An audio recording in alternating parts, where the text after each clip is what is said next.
كمي كان يخم زي خبركم تختاتلتي فنان اب انفوتيك لوم حموس اب نايت تنتان مدبنا نخون تحتا نزحلف عمت كمسلطاني نزمرحا وناي امر زباررت انجليزاوي كلب ارسنالن تلي ما توزلا مصاي بستفلالي كورنعات كندسس كنفتنينا كم كل غزي مكتتالكم بخبري اعدم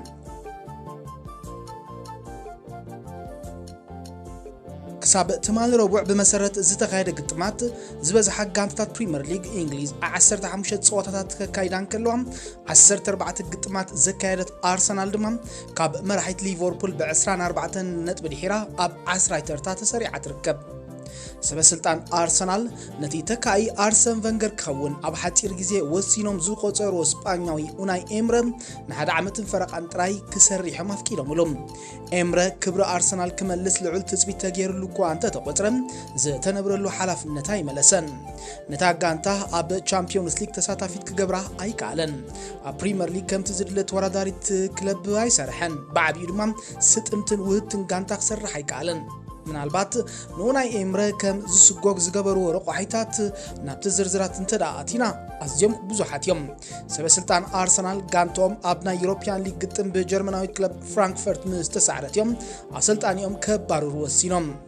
نتاكتيكاوي جيغاتات اوناي امره نغون غريفنام اتي زعابي شجر ابتا غانتا قوينو تصنح منغو اسلطان تتصاوتن اونتاو ركب زي منباريوم وناي امره كاب فلما ناي زعمت زيات حيزو مستي ماكل مسمر متقعتتا غانتا كخون تباهيلو كاب مادريد زتغزا جرمناوي مسعود اوزيل زنبرو حرفاف زمدنا بقصالي اب معكنا زينا يغلص نيروم بدحريو مس غداي غچت شاكان دغفت ارسنالن تتحيزو زمص نغرات نتصاوتي تا غانتا سلام كمزي هابو منفلوتيم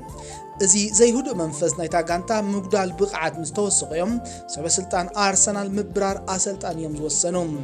نتي زنبر نايتا غانتا شغراب حصير اوان مفتاح دمام اب كندي كوم توتنهام كالي قوامي اسلطان زمرصو نتي اب بورد مسلطانتا غانتا كسرح زصنحن نايتا 23 عامت غانتا ناي ملي حلافنت زسلاسل زنبرن شودناوي ليمبرغ تحلافنت يبمم كل خمس فلطو ሊምበርግ نارسنال حديث سبا يكونن ابشنت شعاتم 98 كاب شودناويت غانتا 3 مليون باوند توهيبلو ناب ارسنال دحر مسغارو اب زكايرو 315 قطمات 72 شتوتات كمزغن كلهم بماليا زا غانتا دما كلتا ناي بريمير ليج 3 دما ناي اف اي كاب وانا جوعات يريوم كاب ارسنال وصيو ناب ويست هام تسغاغيرو نحصير وان دحر مصوات اب حبرات منكسات امريكا نكلبات سياتل ساوندرسن شيكاغو فايرن اب 2010 تحدن نسلتيك أكل تشحن 10 تحدن 10 تقلتن نشيمزو اسبالس أكل تشحن 10 تربعتن نمومباي سيتي دحر موكاليو كاب كعسو أغري تروتا وطيم شعول شعوخا أرسنال أمباسادرا كون نؤسرح أتحيزاتهم بزينا يسرح سنسلت كاب أرسنال زي رحق ليمبرغ أكل تشحن 10 تحمشتاني ونفلم عوان كمسلطاني نناي تحت 10 تحمشت عمد غانتا كحز تسماميعهم ابزا كانتا زيانا حد عمد تراي مسرحم اب 2016 ناب جرمن تغعيزو اب بوندسليغا كلب وولفسبرغ مكتلا سلطاني اندرس جونكر كون وسينوم انتخونه جنسون حلقون او شدشت عوارح كاب مزنتهم تاقدم اب سنه 2010 شمونت دحر مسنبات فنجر وناي امره قدامي سلطاني ارسنال كوينو خسرح حلافنت مستركبم دحري 3 سومنكا ليمبرغ اندغنا ناب ارسنال تمليسو نناي تحت 23 عامت غانتا تركيبهم زحلف عمت ابزاناي منسيات غانتا بزغبرو صعر دمايم لوم عمت كم باكايو ساكان جو ويلوكن زامسلو تصاوتي بقصالي مسقداموت 10 حد ناي مسلاف عدل زرخبو زلو بمبال تنتنتي يغلصوم دغفت ارسنال الزينازي مستقالحه بقلطفيم عقبتهم غليصوم قداماي اتي زي وصيتاون مستتصاوت دما صبو زمدنا يبلون زبلو زنورو امرس لستال يلوم اتخالاي دما مزنت مسلطان ناب قديم تصاوتاي كلبهم بمتاوم ليمبرغ ناب بورد مسلطان ارسنال ابزي قربا غزيات زمصا سلطاني ايكونن نزا حلف قرب عمتات اب اكادام نايتا غانتا مس زمص منسيات كسرح صنيحيوم ابزا عمت زي ارسنال منسيات تصاوتاي مسلاف عدل كتبو مس جمرت زتراي بلوصات تصاوتقا وصيت سراح ليمبرغ يوم ነዚ ሓቂ እዚ ደገፍቲ ኣርሰናል ካብ ዘስተውልሉ ኣይወሓደን እዚ ከምዚ ኢሉ እንከሎ እቶም ኣብዚ እዋን እዚ ኣብ ዓባይ ጋንታ ዝፃወቱ ዘለዉ ተፃወቲ ንምብራር ኡናይ ኤምረን ምምፃእ ሊምበርግን ብሓጎስ እዮም ተቐቢሎሞ ይበሃል ኣቐዲሙ ከም ተሓጋጋዚ ኣሰልጣኒ ኡናይ ኤምረ ኣብ ዝሰርሓሉ ዝነበረ እዋን ብፍላይ ካብ ቤት ትምህርቲ ኩዕሶ እግሪ ኣርሰናል ናብ ዓባይ ጋንታ ምስ ተሰጋገሩ ተፃወቲ ኣዝዩ ብሉፅ ዝምድና ስለ ዘለዎም እዚ ነገር እዚ ምስቶም ዓበይቲ ተፃወትን ዝህልዎ ዝምድና ብኣወንታ ፀሊዎ ክኸውን ከም ዝኽእል ይሕበር ሰበስልጣን ኣርሰናል ኣብ ቦርድ ምስልጣንታ ክለብ ሙሉ ብሙሉ ኣብ ሓፂር ግዜ ለውጢ ክመጽእ ኣይደለዩን ስለ ዝኾነዮም ነዚ ዓመት እዚኣ በቶም ዘለውዋ ኣሰልጠንቲ ክጓዓዙ መሪፆም ንኣብነት እቲ ነዊሕ እዋን ከም ሓለቓ ጋንታ ነታ ክለብ ዝመርሐሞም ካብ ኩዕሶ እግሪ ጥሮታ ድሕሪ ምውፅኡ ኣሰልጣኒ ናይ ኣካዳሚ ተፃወቲ ኮይኑ ክሰርሕ ዝፀንሐ ጀርመናዊ ሜተሳከር ምክትል ሊምበርግ ኮይኑ ክሰርሕ ወሲኖም ሊምበርግ ኣብ ዝሓለፈ ቀረባ ዓመታት ከም ተቐዲሙ ዝተጠቕሰ ኣሰልጣኒ መንእስያት ተፃወቲ ኣርሰናል ኮይኑ ክሰርሕ እኳ እንተፀንሐ ንኣርሰናል ዝቕፅል ኣዋርሕ ከሰልጥን ዝኽእሉ ናይ ብቕዓት መረጋገፂ ወረቐት ማለት ዩኤፋ ፕሮ ላይሰንስ ኣይሓዘን ዘሎ ኣብዘን ዝስዕባ 12 ሰሙናት ነቲ ዝቐርበሉ ፈተናን ዘድሊ ረቑሒታትን ኣማልዩ ነቲ ምስክር ወረቐት ክሕዘዎ እንተዘይበቂዑ እታ ጋንታ ካልእ ኣሰልጣኒ እንደገና ክትመርፅ ክትግደድ እያ ሊምበርግ ናይ ኮንፌደሬሽን ኩዕሶ እግሪ ኤውሮፓ ፍቃድ ንምርካብ ነቲ ትምህርቲ ብመንገዲ ፌደሬሽን ኩዕሶ እግሪ ዌልስ እዩ ተታሒዝዎ ዘሎ ኣብ ናይ ዌልስ ናይ ኩዕሶ እግሪ ፌደሬሽን ተመርኪሶም ትምህርቶም ዝዛዘሙ ነቲ ናይ ኣሰልጣንነት ምስክር ወረቐት ዝወሰዱ ናይ ቀረባ ኣብነታት ድማ ቴሪ ሄንሪን ሚኬኤል ኣርቴታን ክንጠቀስ ንኽእል ኢና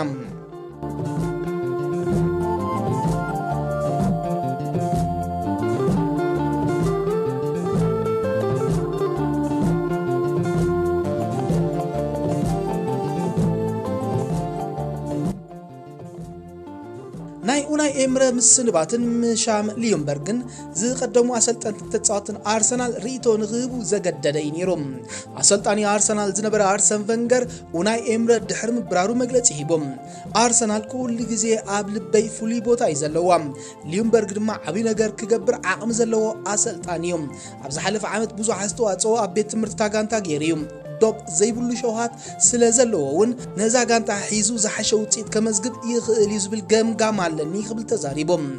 ኣብ ጎኒ ሊምበርግ ንነዊሕ ዓመታት ዝተፃወተ ቴሪ ሄንሪ ብወገኑ ናብ ደገፍቲ ኣርሰናል መጠንቀቕታ ዝሓዘለ መልእኽቲ እዩ ኣመሓላሊፎም ኣርሰናል ካብቲ ዝሓለፈ ትሑት ቁመና ተበራቢራ ዝሓሸ ውፅኢት ከተመዝግብ እንተዳ ኮይና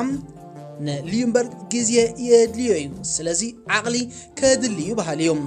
ኣብዚ እዋን እዚ ሓደ ካብ ብሉፃት መንእስያት ተፃወቲ ኣርሰናል ክኸውን በቂዑ ዘሎ ኣከፋፋሊ ጆዊ ሎክ ንሊምበርግ ኣመልኪቱ ኣብ ዝሃቦ ቃል ከም ገዲም ተፃወታይ ጥራይ ዘይኮነ ከም ብሉፅ ኣሰልጣኒ እውን ኣብ ጋንታና ዘለዎ ክብሪ ልዑል እዩ ክብል ገሊፅዎም ዊሎክ ኣብዚ ዓመት እዚ ኣብ ክረምቲ ኣብ ዝተገብረ ናይ ተፃወቲ ኩለንትናዊ መርመራ ብመዳይ ቅልጣፈን ናሃርን ከምኡውን ኣካላዊ ብቕዓት ኣብ ቀዳማይ ተርታ እዩ ተሰሪዑ ንኩለንትናዊ ብቕዓት ዝተፃወታይ ኣብ ዝሓለፈ ዓመት ሰሪሑ ናብ ሜዳ ዘብቅዐ ድማ ሊምበርግ እዩ ክብሉ ተንተንቲ ይገልጹ ዝሓለፈ ሰሙን ንናይ ልምምድ ኣገባብ ኣርሰናል ብቐረባ ክከታተሉ ዝፀንሑ ተንተንቲ ሽወደናዊ ግዜያዊ ኣሰልጣኒ ሊምበርግ ሓድሽ ናይ ፀወታ ፍልስፍና ኣብ ጋንቱ ከተኣታቱ ይሰርሕ ከም ዘሎ ይገልጹ ኣገባብ ፀወታ ኣርሰናል ኣብ ግዜ ኡናይ ኤምረ ብዘገምታ ንመጥቃዕቲ ምውራር ዝሕመረቱ ዝነበረ ኮይኑ ናይዚ እዋን እዚ ኣርሰናል ግን ቅልጣፈን ናሃርን ከተዛይድ ሊምበርግ ይሰርሓሎም ብመሰረት ተፃወቲ ኣርሰናል ኣብ ሰሙን እዚ ዘካይድዎ ዘለዉ ልምምድ እታ ጋንታ ሙሉ ብሙሉ ኣድህቦኣ ክትረኽቦ ኣብ እትኽእል ክፉት ቦታ ናይ ኣንጻር ጋንታታት እያ ክትገብር ንመስመር ምክልኻል ኣንጻር ጋንታታት ብሓፂር ምቅብባልን ቅልጣፈን ክሰግርዎን ተፃወቱ ከለማምድ ኣብ ትዕዝብቲ ወዲቑ ይርከብ ሊምበርግ ኣብ ዝሓለፈ ኣዋርሕ እዚ ኣሰልጣኒ ተሓጋጋዚ ኡናይ ኤምረ ኮይኑ ክሰርሕ እኳ እንተፀንሐ ንታክቲካውን ናይ ኣፀዋውታ ፍልስፍና እምነቱን ኣብ ሜዳ ከተግብር ዕድል ይረክብ ኣይነበረን ኣብዚ መዳይ እዚ ኡናይ ኤምረውን ናይ ካልኦት ሰባት ርእቶታት ከእንግድ ድልዋ ኣይነበረን ስለዚ ሊምበርግ ኣብ ሓሳብን ፍልስፍናን ናይ ኡናይ ኤምረ ተሰቂሉ ጥራዩ ክጓዓዝ ፀኒሑ ማለት እዩ ኣብ ሓደ ኣጋጣሚ ሊምበርግ ብዛዕባ ታክቲካዊ ኣገባብ ፀወታ ምስ ኡናይ ኤምረ ዓይንን ዓይኒ እናተረኣኣና ተዛሪብና እውን ኣይንፈልጥን ክብል ተሰሚዑ እዩ ሊምበርግ መዝነት ምስልጣን ኣርሰናል ምስ ተረከበ ኣብ ዝነበረ ቀዳማይ ናይ ልምምድ መዓልቲ ኩሎምቶም ትሕቲ ብቕዓት ኮይኖም ዘለዉ ተፃወቲ ኣብ ዝሓፀረ ግዜ ናብ ሙሉእ ቁመና ንክምለሱ ኣበርቲዖም ክሰርሑ እዩ ሙሉእ ትእዛዙ ኣመሓላሊፎም ክሳብ እዚ ሰሙን እዚ እታ ጋንታ ኣብ 8 ተኸታተልቲ ፀወታታት ዝኾነ ዓወት ኣየመዝገበትን እዚ ድማ ድሕሪ 1992 ንፈልም ኣዋን ዘጋጥም ዘሎ እዩ ሊምበርግ ካብ ቅድሚኡ ዝነበረ ኡናይ ኤምረስ ተረከቦም ሽግራት ኣዝዮም ብዙሓት እዮም እቲ ጽቡቕ ነገር እቲ ግዝያዊ ኣሰልጣኒ ጥሪሉ ናብታ ክለብ ዘይምምጽኡ እዩ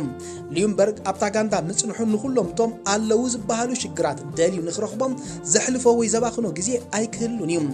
እቲ ዝጽበዮ ዘሎ ዕዮ ገዛ ግን ኣብ 3 ነጥብታት ክጠቓለል ይኽእል እቲ ቀዳማይን ዝዓበየን ነገር ኣብ ተጻወቲ ይኹን ኣሰልጠንቲ ዘሎ ድንግርግር ዝበለ ኩነታ ኣእምሮ ኣሊኻ ሓድነት ጋንታ ምሕላው እዩ ኡናይ ኤምረ ካብ ቨንገር ዝተረከባ ጋንታን ተጻወትን እኳ ትሕቲ ብቕዓት ኣይነበሩን እንተኾነ ግን ዳርጋ ምስ ዝበዝሑ ብዝተፈላለየ ምኽንያታት ኣብ ግርጭት ስለ ዝኣተወ بعبيو اتناي غانتا فقرن منفسن طفيوم امرم اب حدا تكتيكاوي فلسفناون زتصنع سلطاني اينبرن اب نفس وقف معلتن صوتان ولا مس مسارحتو ይህን ሚን ከይተባሃለ ስትራቴጂ ጾታ ቅይር ምስ ጀመረ ተጻውቲ ሰራሕተኛታትን የሓደ ፋብሪካ መሲሎም ብስምዒትን ሸውሃትን እምሮን ምጽዋት ገዲፎምም ቁዕሶ እግሪ ኸ ናይ ሕልናን ፍቅርን ዓይነት ጾታ ክሳብ ዝኾነም ንስለ ጾታ ጥራይ ተጻዊትካ ዓወት ተመዝግቦሉ ይኮነን ሊምበርግ عود ጋንታ ክሰርሕ እንተዳ ኮይኑ ብቀዳምነት ከመሓይሾ ዘለዎ ኹርና ድማ እዚ ኣቀዲሙ ዝተጠቅሰም ምዃኑ ተንተንቲ ይሰማምዑ እቲ ቃልኣይ ከመሓይሾ ዘለዎ ነጥቢ ምስ ተጻወቲ ዘለዎ ርክብ ስድራ ቤታዊ ምግባር እዮም እዚ ነገር እዚ ነቶም ተጻወቲ ብኽፉት ልቢ ምስ ኣሰልጣኒኦም ንኽዘራረቡን ነቲ ዝምረጽ ናይ ጾታ ፍልስፍና ከምናቶም ንኽወስድዎን ይሕግዝ ኣብ ሰሙን እዚ ነታ ጋንታ ቅርበት ዘለዎም ወገናት ከም ዝሓበርዎም ሊምበርግ ካብ ኤምረ ፍሊፕ ዝበላ ኣገባብ ምስ ተጻወቱ ክላዘብን حساب نحساب كله وطنا استوعيلو ملوم اتصالساي ሊምበርግ ክመልሶ ክቃለስ ዘለዎ ረቆሒ ተፈራሕነት ጋንቲዮም ኣብ ዝሓለፈ ዓመታት ኣርሰናል ዝነበራ ደረጃን ሎሚ ዘላቶ ኩነታትን በበይኒዮም ሎሚ ከምቲ ኣብ ዝሓለፈ ግጥም ዝተዓዘብናዮም ወላታ ኣብ ድሕሪት ዘላ ጋንታ ከይተረፈት በኣሰላልፋን ብቕዓትን ኣርሰናል ከይተጨነቀት ያና ሜላታቱ ዘላ እዚ ድማ ተፈራሕነት ኣርሰናል ሙሉ ብሙሉ ከም ዝጎደለ የርኢ ስለዚ ሊምበርግ ከምቲ ናይ ግዜ ቨንገር ብቁልጡፍ ደሚቁ ዝወፅእ ናይ ኣሰላልፋ ስልቲ ኣብ ጋንቱ ከተግብር ከድልዮ እዩ ናይ ሎሚ ኣርሰናል ካብተን ናይ ቨንገር ጋንታታት ብዙሕ ትፍልያይ ካብ ምዝራብ ዝካኣል ኣይኮነን ብደረጃ ውልቀት ተጻወቲ ልዑል ናይ ምግባር ዓቕሚ ዘለዎም ብሉጻት ሎሙን ምስ ኣለዉ ስለዚ እቲ ዝድለ ምንቕቃሕ ብምግባር ክብራ ከም እትመልስ እንተ ዘይገይርዋ ነቲ ብድሕሪት ዝመጽእ ኣሰልጣኒ ወይ ድማ ባዕሉ ሊምበርግ ቀዋሚ ኣሰልጣኒ ክኸውን እንተዳ ተመሪጹ ዕዮ ገዛ ከብዝሕዮም ኣርሰናል ካብ ግዜ ናብ ግዜ ደረጃ እናጎደለ እንተዳ ኸይዱ እቲ እትሕዞ ደረጃ ጥራይ ኣይኮነን ከም ክሳራ ክግለጽ ኣብ መጻኢ ዓበይቲ ተጻዋቲ ክትገዝእ ኣብ ተሓስበሉ ተመራጺት ኣይክትከውንን እያ ብኡ ኣቢላ ድማ ቀስ ብቐስ ካብ ዓባይን ተሃራፊትን ጋንታ ናብ ማእከላይ ሚዛን እትስራዕ ክለብ ክትሰጋገር ትኽእል እያ ስለዚ ሊምበርግ ከቢድ ሓላፍነት ተሰኪሙ ከም ዘሎ ምርዳእ ከድልዮ እዩ እዚ እቲ ዘሎ ኩነታት ኮይኑ ሊምበርግ ከም ቀዳማይ ኣሰልጣኒ ነቲ ስራሕ ድሕሪ ምርካቡ ኣብ ዝሃቦ መግለጺ ንደገፍቲ ኣርሰናል ሓደ ዓብዪ መብጽዓ ኣትዩሎም ኣሎ ጋንታኹም ጋንታይ ካብቲ ትፈልጥዎን ተፍቅሮን ናይ ጾታ ፍልስፍና ኣይክትወጽእን እያ ኣነ ዝመርጾ ዓይነት ናይ ጾታ ፍልስፍና ከምቲ ናይ ኩሉ ግዜ ኣዛናይን ኣብ መጥቃዕቲ ዘዳሃበን ይኽብል እዩ ተዛሪቦም ሊምበርግ ንመርበብ ሓበሬታ ክለቡ ኣብ ዝሃቦ መግለጺ ብምቕጻል እቲ ኣዛናይ ዓይነት ጾታ ግን ንመስመር ምክልኻልካ ኣተኩሮ ዘይመሃብ ማለት ኣይኮነን ክልቲኡ ዝመስመራት ሚዛናዊ ከም ዝኸውን ክገብሩ እዮም በቲ ደገፍትና ብኣጸዋውታ ጋንቶም ክዓግቡዮም ልዳትና ድማ ብዝግባእ ክንሕሉን ክንከላኸልን ኢና ኢሉሎም ኣብዚ እዋን እዚ ከም ማንቸስተር ዩናይትድን ቸልሲን ዝኣመሰለ ዓበይቲ ጋንታታት ብናይ ቅድም ተጻወተን ይምራሕ ምህላውን ኣብ ግምት ብምእታው ኣርሰናል ተመሳሳሊ ስጉምቲ ምውሳዳ ዝድነቕ ብምባል ዝገልጹ ተንተንቲ ብዙሓት እዮም ድሒሩ ከም ዝግለጽ ዘሎም ሊምበርግ ከም ተሓጋጋዚ ኣሰልጣኑ ኮይኑ ኣብ ኣርሰናል ክሰርሕ ብኡናይ ኤምረ ኣይኮነን ተጸዊዑ ላዕለዎት ቦርድ ናይታ ጋንታ ኣብቲ ውሳነ ኢዶም ብምእታውዮም ሊምበርግ ከም ተሓጋጋዚ ኣሰልጣኒ ንኽሰርሕ ተጽዕኖ ገይሮም ምናልባት ድሕሪ ግዜ ንኡናይ ኤምረ ንምስጓግ حساب ስለዝነበሮም ዲዩ ኣይኮነን ኣብ ሎም ኾንካ መግለጺ እትበሉ ዓይነት ኣይኮነን እንተኾነ ግን ሰበስልጣን ኣርሰናል ከምዚ ዓይነት ውሳነ ኣብ ፈለማ ናይ ዝዓመት እዚ ኣብ ተግባር መውዓሎም ዝሓሰብዎ ነገር ከም ዝነበሮም ምርኣያ ይመስል በትኾይኑ በት ግን ንገዳይም ተጻወትካ ሓላፍነት መሃብ ኣብ ማንቸስተር ዩናይትድን ቸልሲን እንተዳ ሰሪሑ ኣብ ኣርሰናል እውን ዘይሰርሓሉ ምኽንያት ዘሎ ይመስልን ንሶልሻየርን ላምፓርድን ልዕልቲ ከም ስራሕ ተኸፈልቲ ደሞዝ ምዃኖም ኣብ ጋንታታቶም ዘለዎም ፍቕሪ እዩ ለይቲ ምስ መዓልቲ ዘስርሖም ዘሎም እዚ ናይ ዋንነት መንፈስ ናይቶም ኣሰልጠንቲ ንቦርድ ክለባቶም ካልእ ኣማራጺ ኣብ ውሽጢ ሓጺር ግዜ ንኸይሓስቡ ቀፊሉ ሒዝዎም ስለ ዘሎም እቲ ዘድሊ ርጉእነት ቀስ ብቐስ ኣብተን ጋንታታት ከንጸባርቕ ተራእዩ እዩ ኣርሰናል ድማ እንተ ኮይኑላ ተመሳሳሊ ረብሓ ኣብ ጾታን ኣተሓሳስባን ካብ ናይ ቅድም ተጻዋታይ ክትረክብ ልዑል ህንጢነት ከም ዘለዋ ኣይከሓደን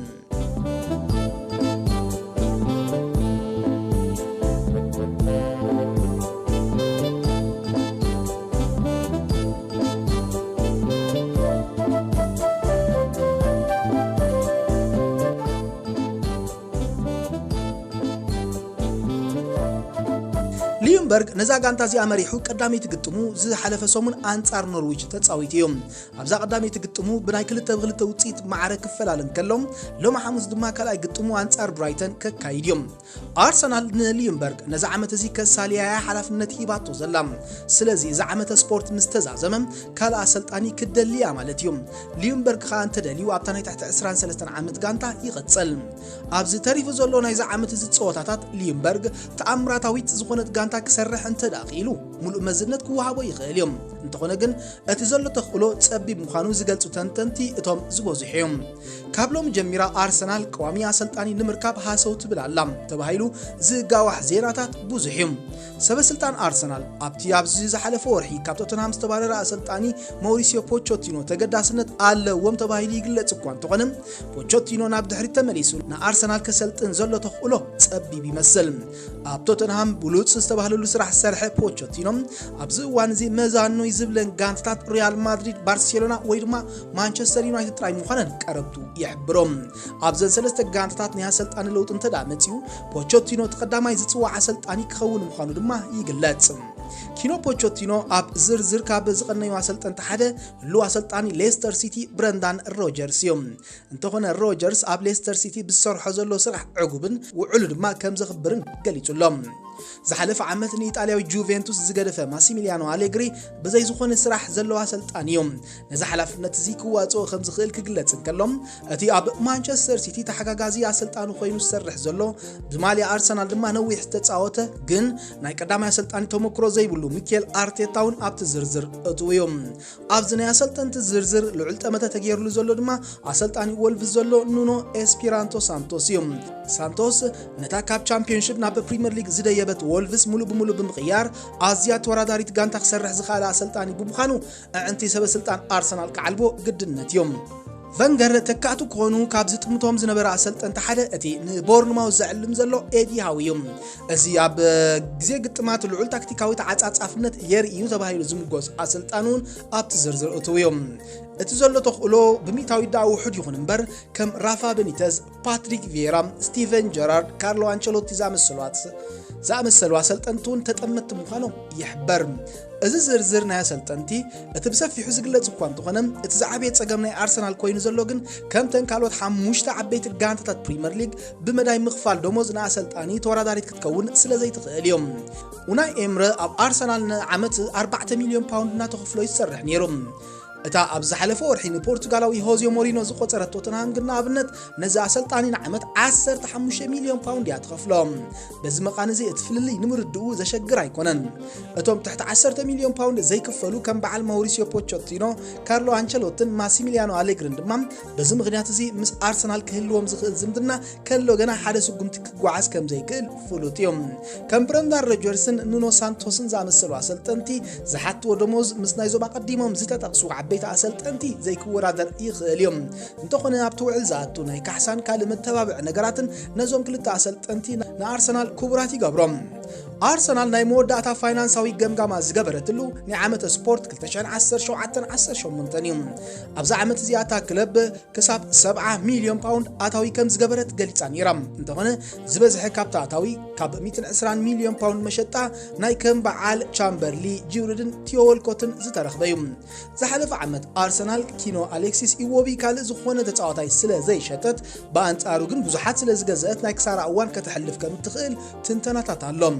እዛ ጋንታ ንዝሓለፈ 3 ዓመታት ኣብ ጸወታታት ቻምፒዮንስ ሊግ ክትሳተፍ ስለ ዘይከኣለቱን ዝለመደቶ ኣታዊታት ካብ ትስእን ኣይወሓደን ዝሓለፈ ዓመት ክሳብ ናይ ፍጻመ ጸወታ ዩሮፒያን ካፕ በፂሓ እኳ እንተኾነት ብመዳይ ኣታዊታት ግን ካብ ልሙድ ሓዲዳ ኣንደል ይፃወፅያ ዘላ በዚ ፋይናንሳዊ ሽግራት ድማ እታ ጋንታ እዛ ዓመት እዚ ምስተዛዘመ ብዕድመን ተመክሮን ብዙሕ ናብ ዘይበሰለ ኣሰልጣኒ ክትወድቕ ትኽእል እያ ተባሂሉ ይግለጽ በዚ ምኽንያት እዚ ግዝያዊ ኣሰልጣኒ ዘሎ ሊምበርግን ኣብ ማንቸስተር ሲቲ ከም ተሓጋጋዚ ኣሰልጣኒ ዝሰርሕ ዘሎ ሚኬል ኣርቴታን እቶም ቀዳሞት ተጠቀስቲ እዮም ክቡራት ተኸታተልቲ ንሎሚ ተዳልዩ ዝነበረ ናይ ትንታነ ትሕዝቶ እዚ ተኸታተልኩም እዩ ኣብ ዝመጽእ መደብ ክሳብ ንራኸብ ሰላም